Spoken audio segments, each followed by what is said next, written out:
Kembali lagi di channel Up Info. Mengejutkan, inikah sosok oknum pemecah belah Yosef dan Yoris di kasus pembunuh ibu dan anak di Subang? Namun sebelum kita bahas, mohon subscribe channel ini dulu, biar kamu gak ketinggalan info-info menarik dari kami. Kalau sudah subscribe, mari kita lanjut. Di pekan terakhir penghujung tahun 2021 pengungkapan kasus pembunuh ibu dan anak di Subang, dikejutkan dengan adanya manuver yang dilakukan Yoris dengan bergabung ke kubu ayahnya, Yosef. Kejutan lain adalah pernyataan kuasa hukum Yoris sebelumnya, yakni Ahmad Taufan bahwa setelah bertemu kuasa hukum Yosef, Rohman Hidayat, mereka baru paham bahwa sejak awal kasus pembunuh ibu dan anak di Subang ada oknum yang berusaha memecah belah Yoris dan Yosef. Pernyataan adanya oknum pemecah belah ini kemudian menjadi kepenasaran publik yang selama ini memperhatikan kasus pembunuh ibu dan anak di Subang. Apakah oknum yang dimaksud tersebut adalah orang penting, seperti yang banyak diduga banyak pihak sebelumnya?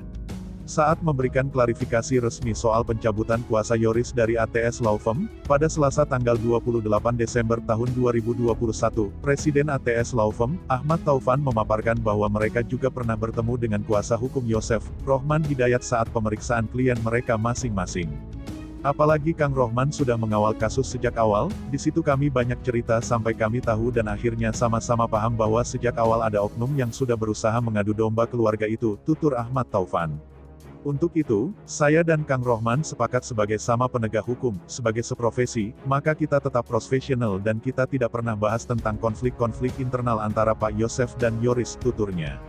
Pernyataan Ahmad Taufan soal adanya oknum pemecah belah antara Yosef dan Yoris di kasus pembunuh ibu dan anak di Subang, sontak saja membuat publik bertanya-tanya, siapakah gerangan?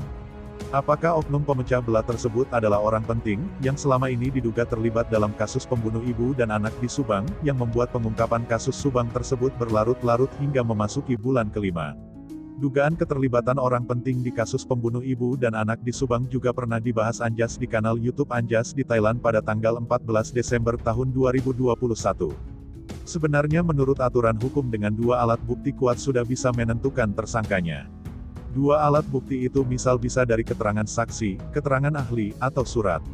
Menurut Anjas, si pelaku kasus pembunuh ibu dan anak di Subang sudah mempersiapkan sebaik mungkin untuk menjalankan tujuannya, sehingga tidak banyak jejak atau bukti yang diperoleh dari olah TKP yang dilakukan tanggal 18 Agustus tahun 2021.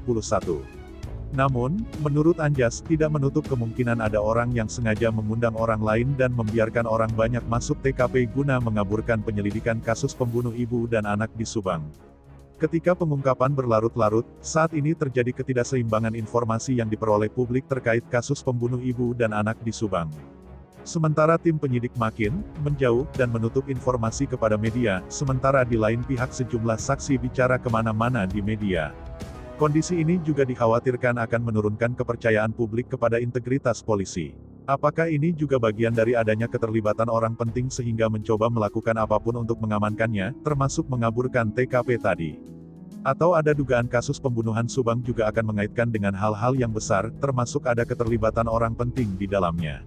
Namun, soal adanya keterlibatan orang penting di dalamnya pernah mencuat saat pemeriksaan Marathon Danu di Polres Subang beberapa waktu lalu, yang juga dihadiri perwakilan dari Badan Intelijen Negara atau BIN.